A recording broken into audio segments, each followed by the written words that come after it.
A ver, ¿cuántos vinieron anoche a la primera noche de alabanza? Alcen la mano. Bueno, voy a ver si es verdad que vinieron. A ver, voy a hacer una pregunta y hay un premio. Esta noche vamos a tener premios. Hay un premio para la persona que responda a la pregunta. Quien la sepa, levanta su mano y desde allá me dice. ¿Cuál fue el sueldo del primer pastor de la iglesia, el Libertador? Allá hay un, a ver, una sola persona, a ver, allá el niño. ¿Cuánto? Ven acá. ¿Ustedes escucharon?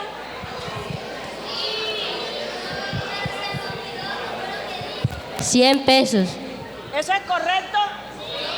Eso es correcto. Venga, vamos a darle un premio. Invito a Ruby.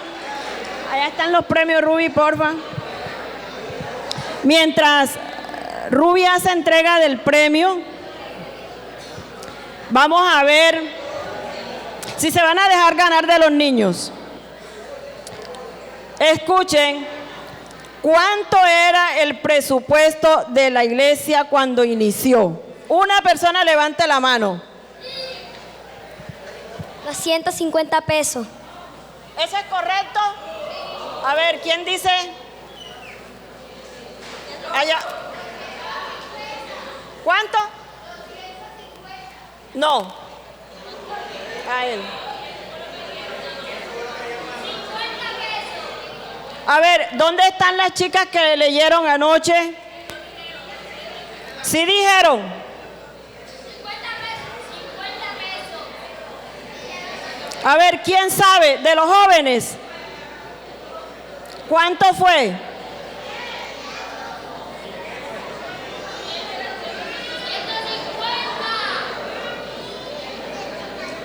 Emma, venga.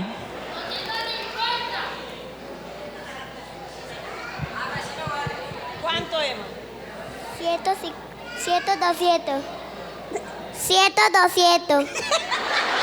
¿Eso es correcto? A ver. Oiga, no vinieron anoche.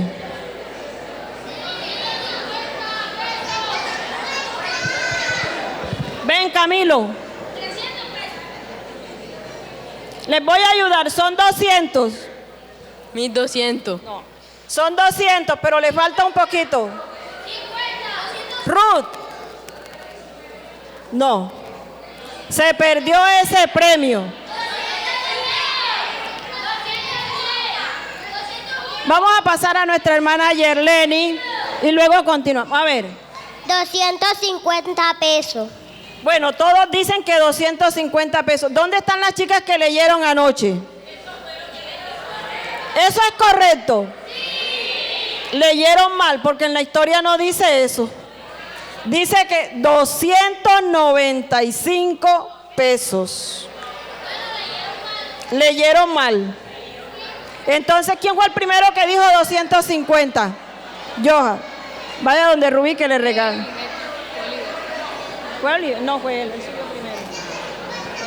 Luego continuamos con las preguntas. Vamos a escuchar a nuestra hermana Yerleni, quien nos trae la reflexión.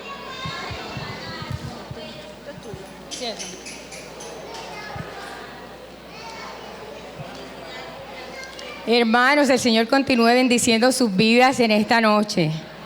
¿Cuántos están contentos? Qué bueno, yo también estoy muy contenta de que la Iglesia del Libertador esté cumpliendo 64 años, y no solo de eso, sino que yo era como Josué Pedrosa, el hijo de Josué Pedrosa, que anoche se subió aquí a cantar. Bueno, yo me sentaba por ahí, yo estaba por aquí en la iglesia cuando pequeña, y qué bueno que todavía el Señor pueda usarnos, ¿cierto? Pueda usarnos en su reino y en su ministerio. Yo los invito, vamos a ubicarnos en la primera carta del apóstol Pablo a los Corintios, capítulo 3, versos 7 al 9. Este pequeño mensaje tiene como título: El dueño del estable es el Señor. Y dice la palabra del Señor en 1 Corintios 3, 7 al 9. Así que ni el que planta es algo, ni el que riega, sino Dios que da el crecimiento. Y el que planta y el que riega son una misma cosa, aunque cada uno recibirá su recompensa conforme a su labor. Porque nosotros somos colaboradores de Dios y vosotros sois labranza de Dios, edificio de Dios. Señor y Dios que estás en el cielo, te bendecimos y te glorificamos en esta noche, Padre. Queremos exaltar aún a tu nombre, Padre, y queremos también escuchar atentamente el mensaje de tu palabra que tú has preparado para todos nosotros en esta noche de alabanza. Así que tu Espíritu Santo nos guíe, nos ilumine y nos ayude a comprender y atesorar en nuestros corazones esta palabra. En el nombre de Jesús. Amén.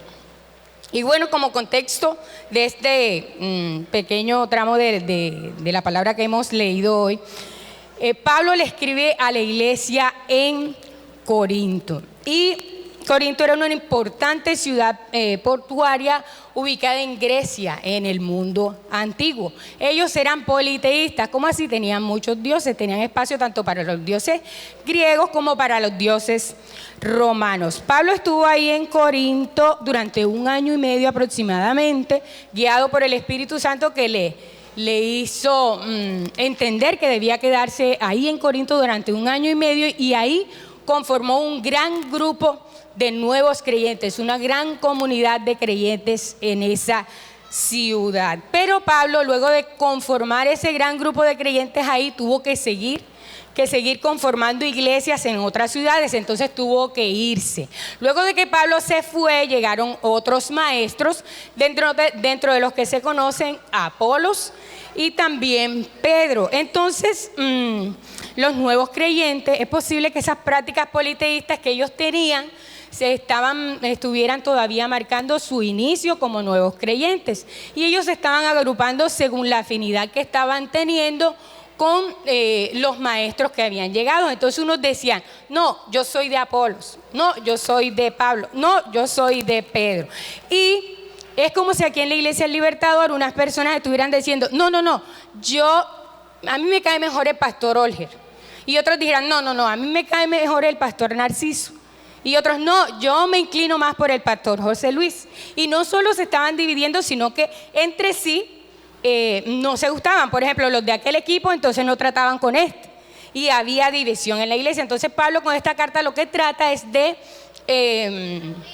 tratar con ese problema de la división en la iglesia, y con esa carta no solo ataca esos problemas, sino otros problemas que ellos como nuevos cristianos, como nuevos creyentes estaban teniendo. El texto es una metáfora de un plantío, de cómo se cultiva un plantío.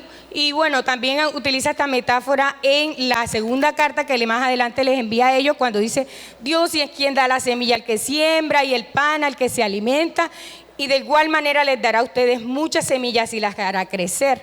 Entonces nos da a entender con ello que con ese plantío se estaba refiriendo a la grey del Señor. Entonces tenemos un plantío, pero luego el texto nos dice que hay una persona que riega, ¿cierto?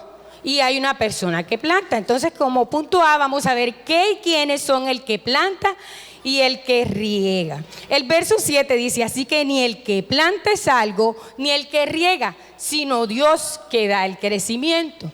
Entonces, la palabra del Señor dice que tanto el que riega como el que planta son nada comparados delante de Dios, comparados con Dios. ¿Qué son el que riega y el que planta? Nada comparados delante de Dios. Entonces el apóstol Pablo señala que ninguno de los dos, por importante que sea su labor en la grey del Señor, puede compararse delante de Él. También dice en el punto 2 que son una misma cosa. Dice en el verso 8, y el que planta y el que riega son una misma cosa. Ese término, una misma cosa, misma, se refiere exactamente a que son uno. Es decir, no hay diferencias entre el que planta y el que riega. No hay un nivel de superioridad.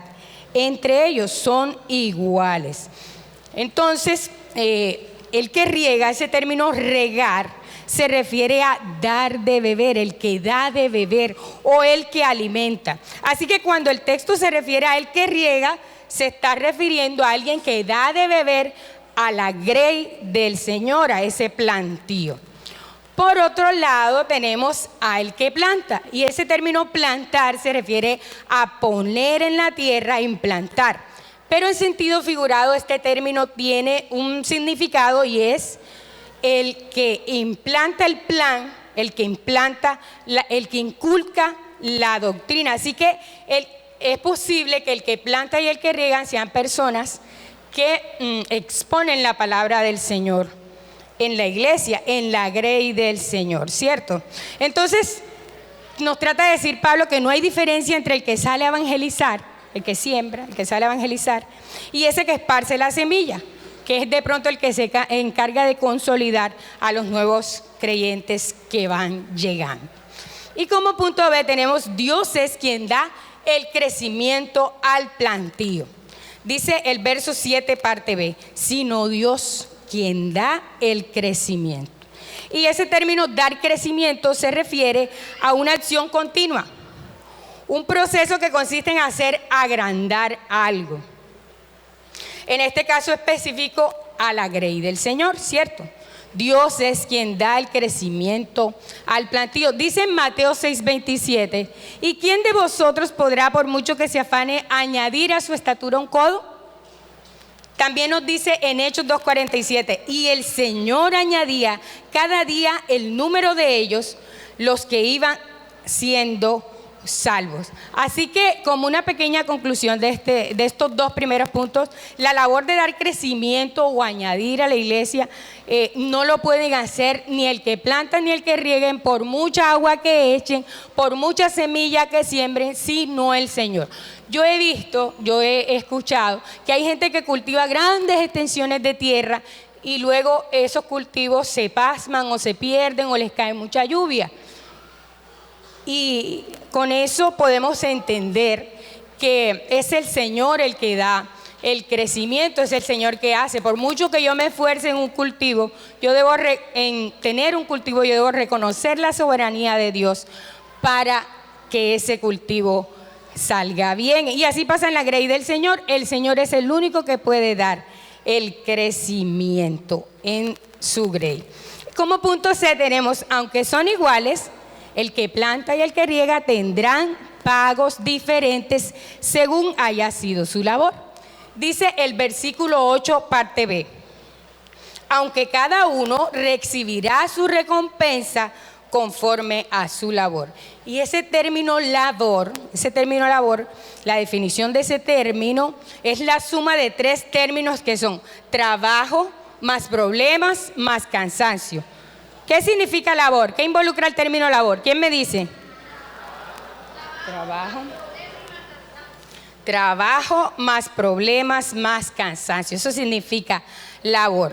Así que al final de mes, ¿cierto?, habrá alguien de los dos que habrá hallado más favor que el otro. Habrá al final de mes alguien que haya hallado mejor pago que el otro, ¿verdad? Entonces, ese pago podemos mirarlo como el favor del Señor. Al final habrá uno de los dos que no sucumbirá ante el proceso, que hallará favor del Señor, más favor del Señor en las dificultades, ¿verdad?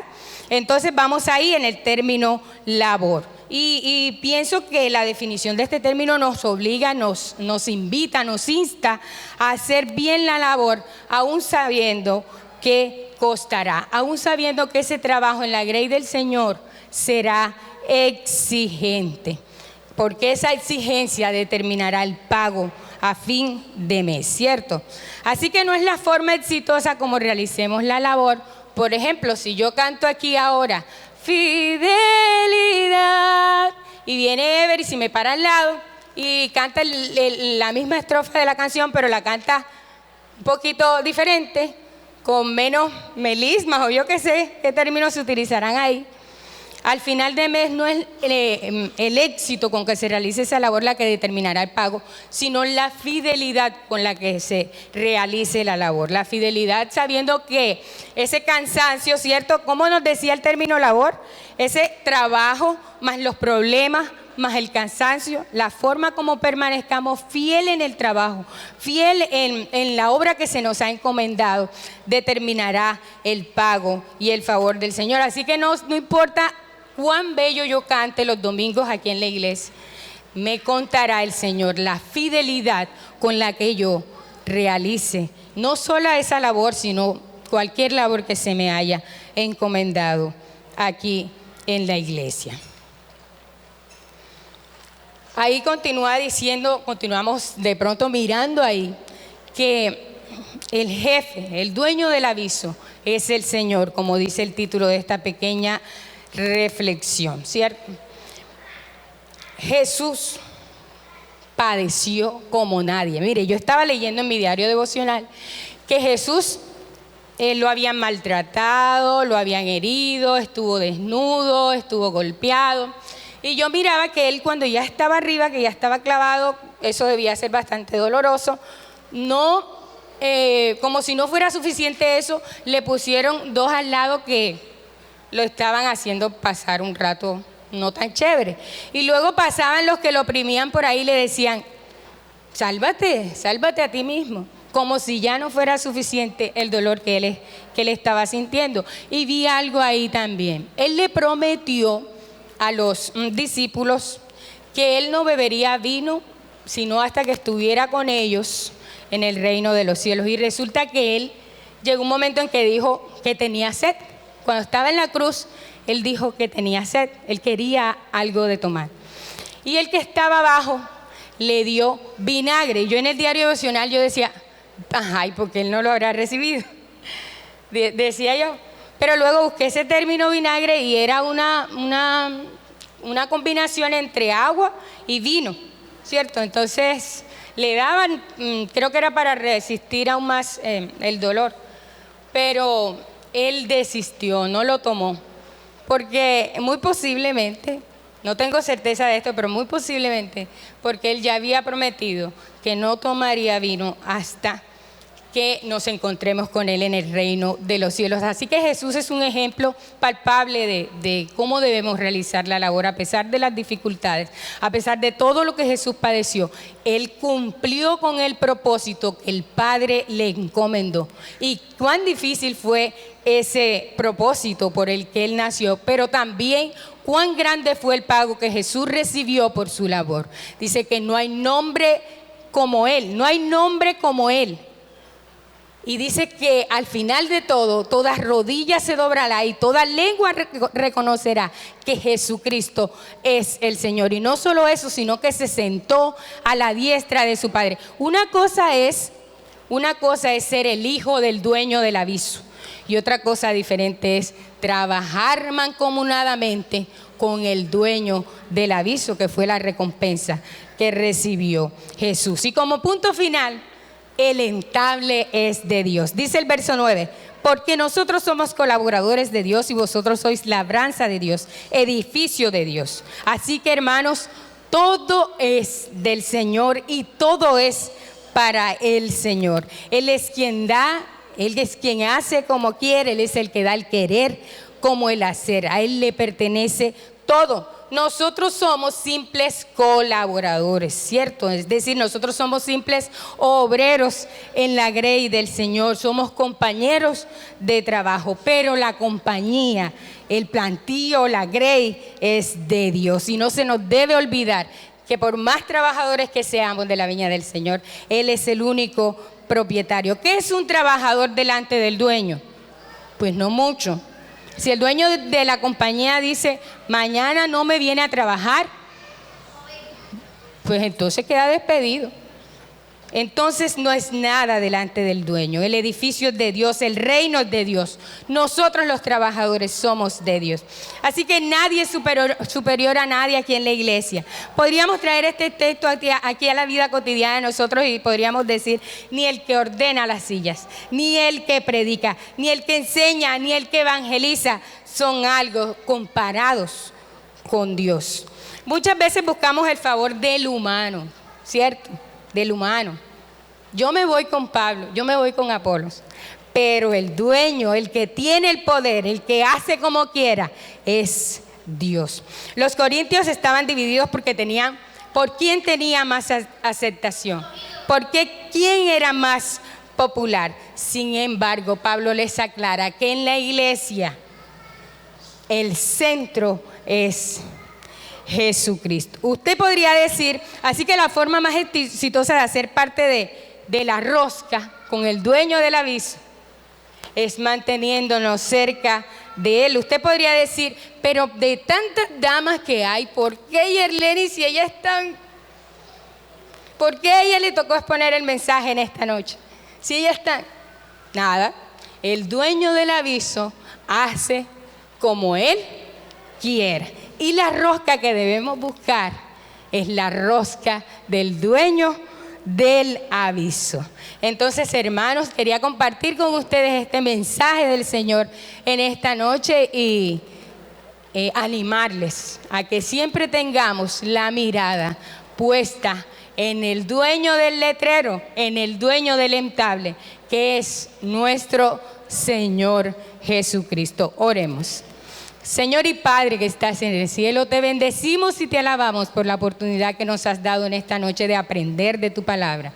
Ayúdanos a reconocerte como soberano, como único Dios, como dador de todo, Señor, como dueño de todo.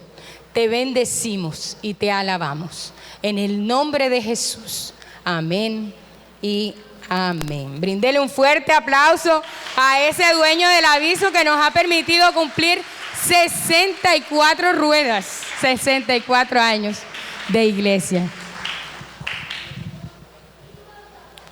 Muy bien. Qué bueno, ¿verdad? Hacer parte de ese grupo